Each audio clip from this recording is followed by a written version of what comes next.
Ika-9 ng Agosto, Sabado. Alas 6 ng umaga. Natatawa ako nung nasa call center ako. Paglalakad ko dun sa lobby, may artificial grass. Diba? Parang, dito lang ako sa bukid. Puro damo. Dating dun artificial grass.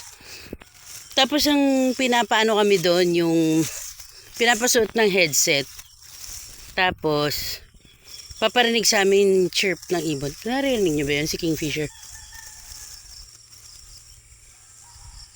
Hindi nyo narinig. Kaya parang sabi ko, dito totoong Kingfisher doon.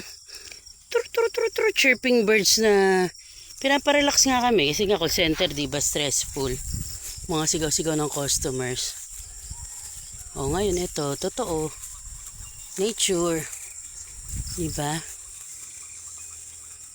Kaya ito, maganda. Thank you Lord for your creation. Yun lang, kunento ko lang. May artificial grass sa office. Tapos may artificial chirping birds. Dito totoo talaga. Tsaka yung hangin dito hindi artificial. Doon aircon eh.